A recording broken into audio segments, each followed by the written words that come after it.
당신 때문에 우리 엄마 죽은 거나 다름없는데 15년 만에 나타나서 대체 뭘 어쩌겠다는 게야? 엄마가 죽기 전 마지막으로 불렀던 이름이 아저씨 이름이었어요. 국내 최고의 로펌 대표 변호사 강지훈. 모두가 부러워하는 성공, 돈, 명예. 그가 가진 모든 것은 완벽해 보였습니다. 하지만 15년간 애써 외면했던 과거가 비오는 묘지 위에서 그의 발목을 붙잡습니다. 성공을 위해 매정하게 버렸던 옛사랑, 윤서아. 그녀가 세상에 없다는 충격적인 소식. 그리고 자신을 꼭 닮은 14살 딸이 있었다는 믿을 수 없는 진실. 차가운 반지하에서 힘겹게 살아온 딸과 할머니. 그리고 엄마가 죽기 전까지 품에 안고 있었던 낡은 일기장. 그 속에 담긴 15년의 고통과 눈물, 그리고 단 한 사람을 향한 지독한 그리움. 자신이 버린 사랑의 대가로 쌓아 올린 성공의 탑. 이제 그는 모든 것을 무너뜨릴 거대한 진실과 마주해야만 합니다. 과연 이 남자는 자신의 모든 것을 버리고 15년 만에 나타난 딸에게 진짜 아빠가 되어줄 수 있을까요? 오늘의 이야기 시작합니다. 그 전에 잠깐 구독과 좋아요 눌러주시면 큰 힘이 됩니다. 가을을 재촉하는 비가 추적추적 내리는 어느 늦은 오후였습니다. 도시 외곽, 시간이 멈춘 듯 한적한 공원묘지에 검은 우산을 든 한 남자가 홀로 서 있었습니다. 최고급 원단으로 지은 정장은 빗물을 머금어 묵직했고 수백만 원을 호가하는 그의 구두는 이미 흙탕물에 젖어 엉망이 되어가고 있었지만 강지훈은 전혀 아랑곳하지 않았습니다. 그의 시선은 오직 저만치 앞에 보이는 작은 묘비 하나에 고정되어 있었습니다. 한 걸음 한 걸음 내디딜 때마다 심장이 발밑으로 곤두박질 치는 기분이었습니다. 지난 15년간 애써 외면하고 도망쳐왔던 과거가 바로 저 차가운 돌덩이 아래에 잠들어 있었습니다. 그때였습니다. 우리 엄마 무덤에 왜 왔어요? 앳되지만 칼날처럼 날카로운 목소리가 빗소리를 뚫고 선명하게 들려왔습니다. 강지훈이 흠칫 놀라 천천히 고개를 들자 교복을 입은 한 소녀가 묘비 앞에 서 있었습니다. 14살쯤으로 보이는 소녀는 온몸이 비에 흠뻑 젖은 채로 마치 작은 성벽처럼 두 팔을 벌려 묘비를 가로막고 있었습니다. 세상에서 가장 소중한 것을 지키려는 어미 새처럼 필사적인 모습이었습니다. 소녀의 두 눈에는 금방이라도 터져나올 듯 눈물이 가득했지만 눈빛만큼은 얼음장처럼 차갑고 날카로웠습니다. 강지훈을 향한 그 눈빛에는 어린 나이가 감당하기 벅찬 분노와 깊이를 알 수 없는 슬픔이 뒤엉켜 있었습니다. 아저씨 누군데요? 우리 엄마 아세요? 소녀가 다시 물었습니다. 강지훈은 아무런 대답도 하지 못했습니다. 목구멍에 뜨거운 쇳덩이가 걸린 것처럼 입이 떨어지지 않았습니다. 그저 묘비에 새겨진 이름 석자를 바라볼 뿐이었습니다. 윤서아.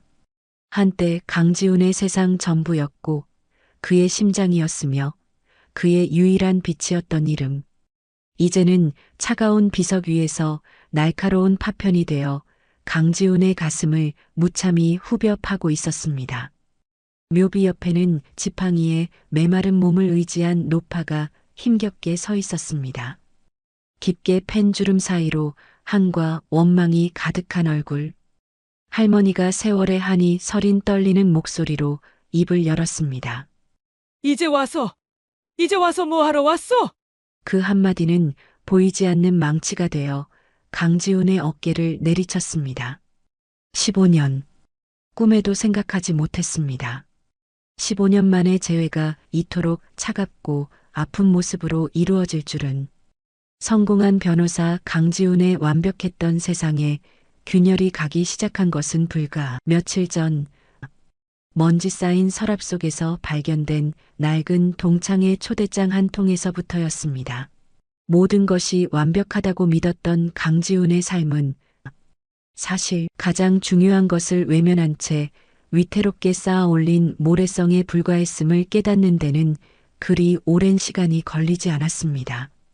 강지훈은 그저 쏟아지는 비를 맞으며 자신을 노려보는 어린 딸과 원망 가득한 눈으로 자신을 보는 옛 연인의 어머니 앞에서 죄인처럼 고개를 숙일 수밖에 없었습니다. 시간을 며칠 전으로 돌려보겠습니다. 서울 강남의 초고층 빌딩. 국내 최대 로펌의 대표 변호사인 강지훈의 하루는 여느 때와 같이 완벽하게 흘러가고 있었습니다. 수백억 원대 소송 서류들이 책상 위에 산더미처럼 쌓여 있었고 비서는 쉴 틈 없이 다음 일정을 보고했습니다. 오후 2시에 대한그룹 최종 미팅 있으시고 4시에는 검찰 출신 선배님들과의 만찬이 예약되어 있습니다. 비서의 말을 듣던 강지훈은 손을 들어 제지했습니다. 책상 위 결제 서류 더미에서 처음 보는 봉투 하나를 발견한 것입니다.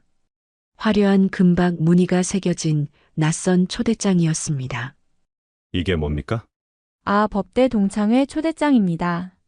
매년 보내오는데 변호사님께서 한 번도 참석하지 않으셔서요. 강지훈은 초대장을 들어 올렸습니다. 20번째 동창회라는 문구가 눈에 들어왔습니다. 벌써 그렇게 되었나? 강지훈은 무심하게 초대장을 쓰레기통에 버리려다 잠시 손을 멈췄습니다. 15년. 졸업 후 단 한 번도 나가지 않았던 동창회. 이유는 단 하나였습니다. 그곳에 가면 분명히 듣게 될 이름이 있었기 때문입니다. 윤서아. 한때는 강지훈의 전부였지만 이제는 가슴속 가장 깊은 곳에 묻어야만 했던 이름. 그날 저녁 강지훈은 결국 동창회가 열리는 호텔로 향했습니다. 왜 그랬는지는 자신도 알 수 없었습니다. 그저 이번만큼은 가야만 할 것 같다는 강한 예감에 이끌렸습니다. 연회장에서 대학 시절 가장 친했던 친구 이준석을 만났습니다. 이준석은 강지훈을 보자마자 놀란 얼굴로 어깨를 두드렸습니다. 이 녀석 진짜 왔네. 혹시 서아 때문에 안 온 거였어? 그 이름을 듣는 순간 강지훈의 손이 멈췄습니다. 와인잔을 쥔 손이 미세하게 떨렸습니다. 이준석은 깊은 한숨을 쉬며 충격적인 말을 꺼냈습니다. 너 정말 모르는구나. 서아, 작년에 세상 떠났어. 순간 강지훈의 눈앞이 하얘졌습니다.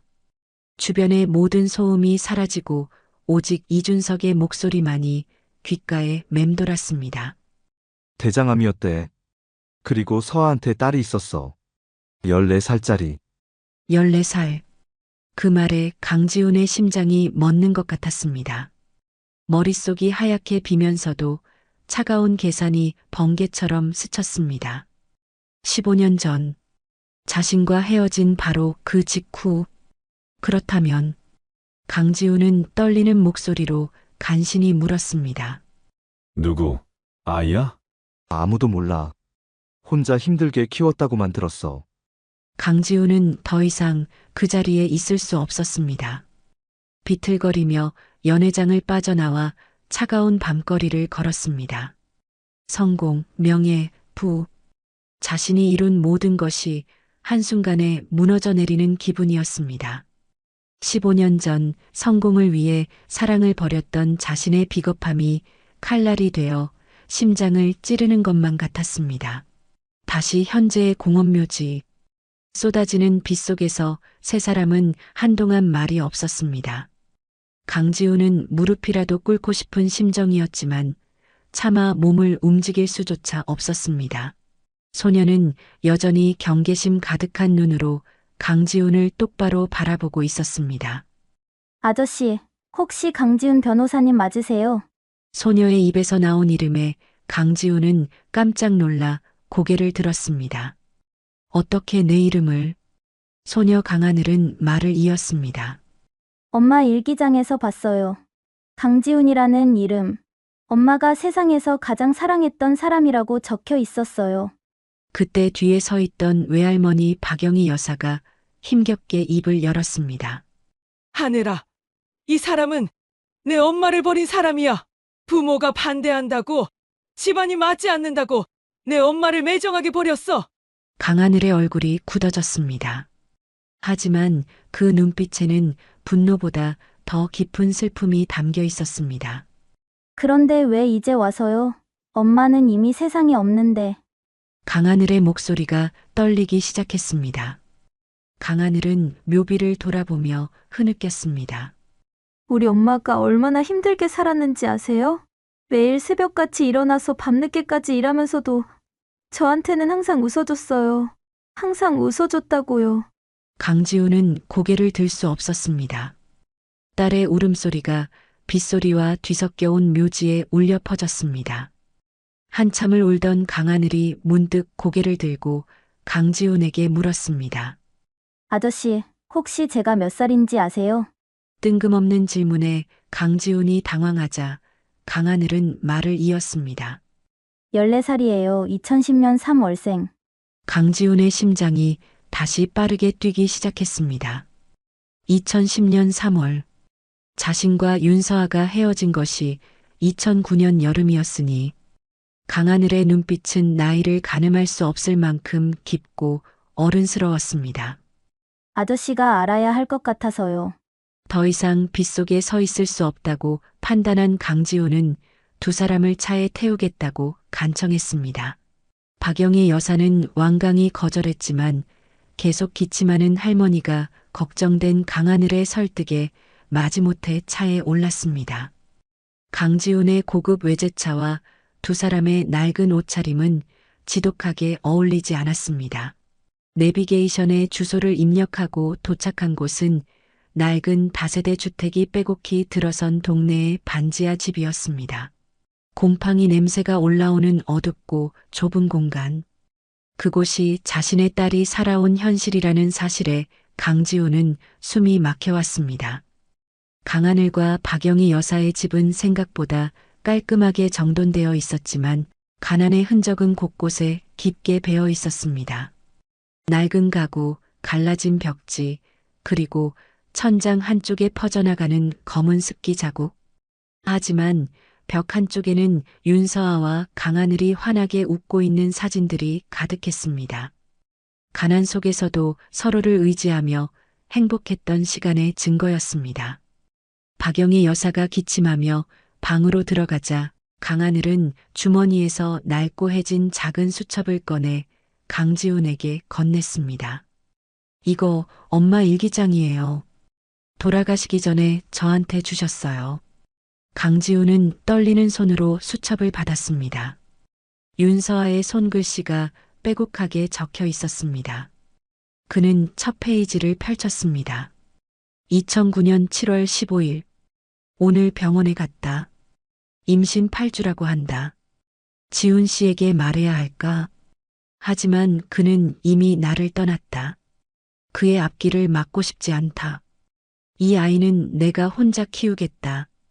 강지훈의 눈에서 뜨거운 눈물이 흘러내렸습니다. 다음 장을 넘겼습니다. 2010년 3월 20일. 딸을 낳았다. 하늘이라고 이름 지었다.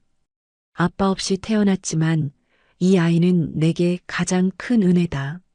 지훈 씨를 닮은 눈을 가진 아이를 보니 원망보다 감사한 마음이 더 크다. 강지훈은 더 이상 읽을 수 없었습니다. 수첩을 덮고 강하늘을 바라봤습니다. 이제야 선명하게 보였습니다. 강하늘의 눈매, 코의 모양, 특히 귀의 생김새가 자신과 똑같이 생겼다는 것을. 미안하다. 정말 정말 미안하다. 강지훈의 목소리는 갈라져 나왔습니다. 그는 주머니에서 지갑을 꺼냈습니다. 제가 도와드리겠습니다. 병원비며 생활비며 제가 전부 책임지겠습니다. 그 순간 방에서 나온 박영희 여사가 손을 내저었습니다. 필요 없소. 우리가 거지도 아니고 지금까지 당신 없이도 잘 살아왔소. 할머니. 강하늘이 할머니를 말렸습니다. 강지훈은 간절하게 말했습니다. 어머님, 이건 동정이 아닙니다. 제 딸을 위한 겁니다. 아버지로서 해야 할 당연한 책임입니다. 박영희 여사가 차갑게 비웃었습니다. 책임? 15년 동안 모른 척 하다가 이제 와서 무슨 책임?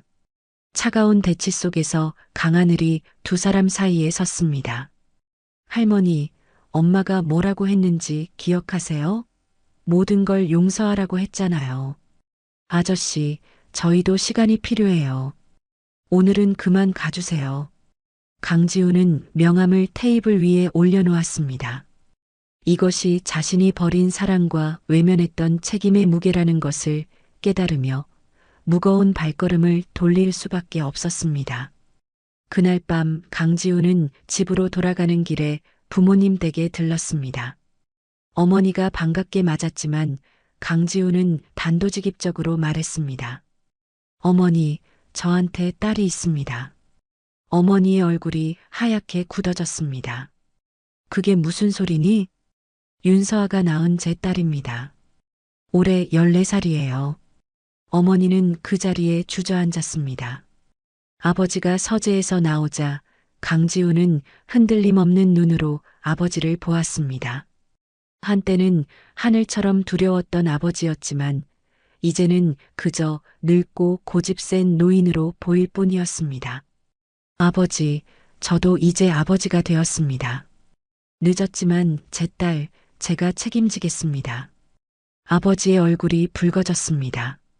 그 여자가 감히 내 손주를 낳았다고. 그걸 왜 이제야? 어머니가 흐느끼며 말했습니다. 어떻게 이런 일이? 우리가 그렇게 뜯어 말렸는데. 강지훈의 목소리는 얼음장처럼 차가웠습니다. 서아 씨는 작년에 암으로 죽었습니다.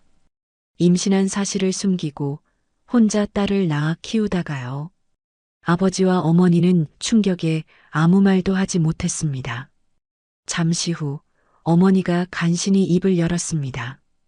그 아이 정말 내 아이가 맞는지 확인은 해봤니? 강지우는 어머니를 차갑게 바라봤습니다. 어머니, 그게 지금 중요합니까? 설령 제 아이가 아니더라도 서아 씨가 저 때문에 겪었을 고통을 생각하면 저는 평생 갚아도 모자랍니다. 강지우는 처음으로 부모님 앞에서 무너지는 모습을 보이지 않았습니다.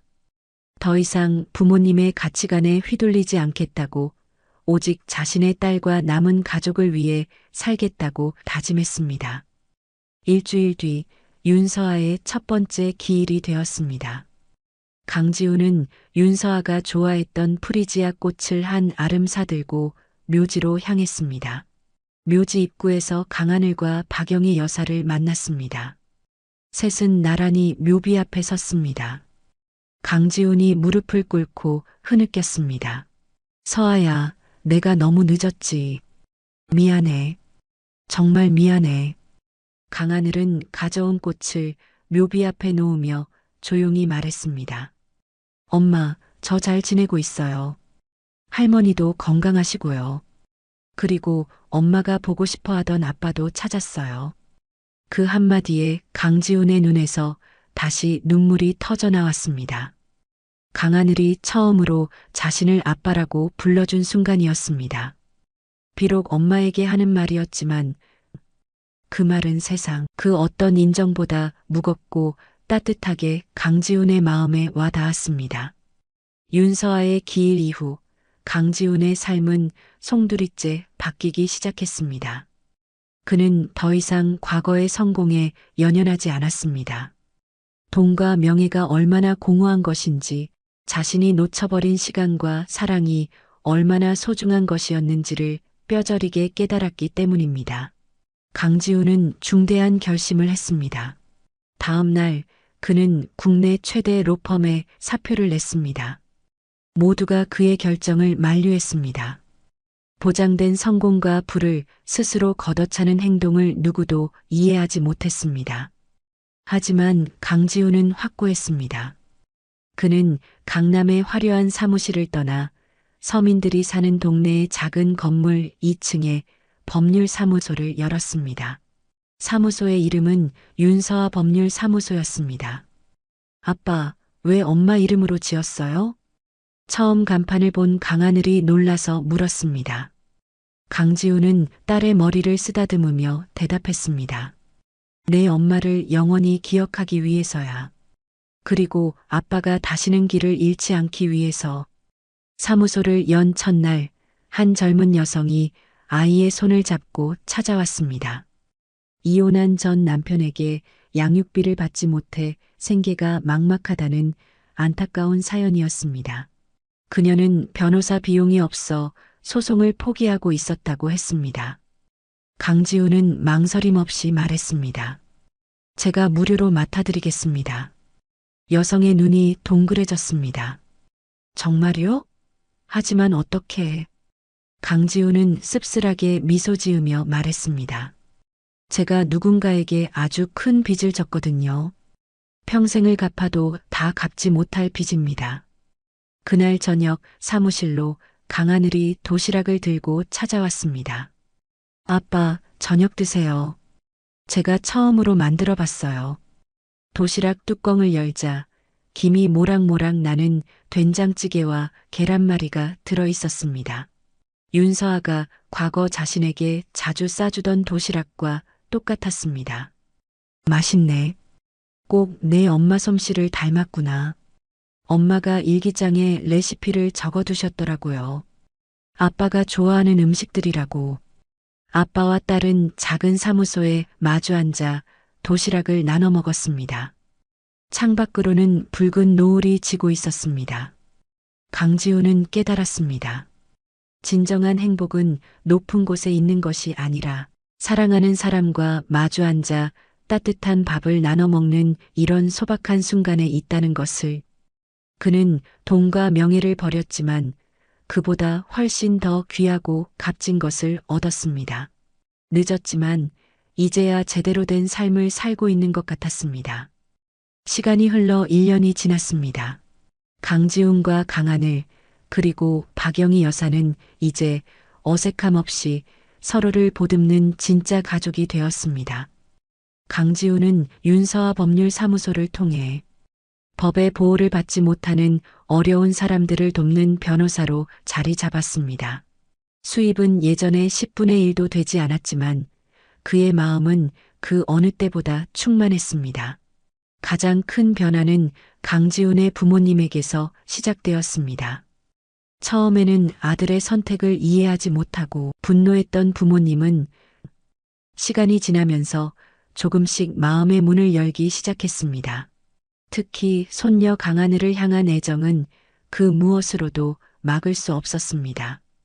어느 주말 강지훈은 용기를 내어 박영희 여사와 강하늘을 부모님 댁으로 초대했습니다. 처음에는 어색한 침묵이 흘렀습니다.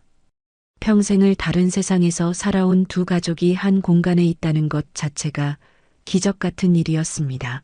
사부인, 그동안 고생 많으셨습니다. 저희가 다 죄인입니다. 강지훈의 아버지가 먼저 고개를 숙였습니다. 박영희 여사는 잠시 아버지를 바라보다가 말없이 고개를 끄덕였습니다.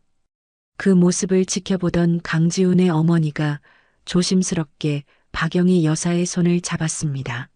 제가 하늘이 엄마한테, 서아한테 너무 큰 죄를 지었습니다. 이제라도 저희가 할 수 있는 게 있다면 뭐든 하고 싶습니다. 어머니의 눈에는 진심 어린 눈물이 고여 있었습니다. 어색했던 분위기를 깬 것은 강하늘이었습니다. 할아버지, 아빠 어렸을 때 어땠어요? 공부만 하는 범생이었죠? 강하늘의 천진한 질문에 아버지가 웃음을 터뜨렸습니다. 이 녀석이 말이야, 어렸을 때부터 고집이 보통이 아니었지. 어색했던 식사 자리는 어느새 화기애애한 웃음소리로 가득 찼습니다. 강지훈은 문득 윤서아를 떠올렸습니다. 만약 윤서아가 살아있었다면 이 모습을 얼마나 보고 싶어 했을까. 서로를 미워하고 원망했던 사람들이 강하늘이라는 존재를 통해 하나의 가족으로 재탄생하는 순간이었습니다. 식사를 마치고 돌아오는 길, 강지훈의 어머니는 몰래 강하늘의 손에 용돈이 든 봉투를 쥐어주며 말했습니다. 하늘아, 할머니가 정말 미안하고 사랑한다. 강하늘은 그저 환하게 웃었습니다. 용서와 화해는 거창한 것이 아니었습니다. 그저 서로의 손을 잡아주고 따뜻한 밥 한 끼를 나누며 서로의 상처를 이해하려는 작은 노력에서부터 시작되는 것이었습니다. 윤서아의 두 번째 기일. 이번에는 온 가족이 함께 묘지를 찾았습니다. 강지훈의 부모님과 박영희 여사, 그리고 이제는 제법 숙녀티가 나는 고등학생 강하늘까지. 모두의 얼굴에는 지난 해와 같은 슬픔 대신 잔잔하고 따뜻한 평화가 깃들어 있었습니다.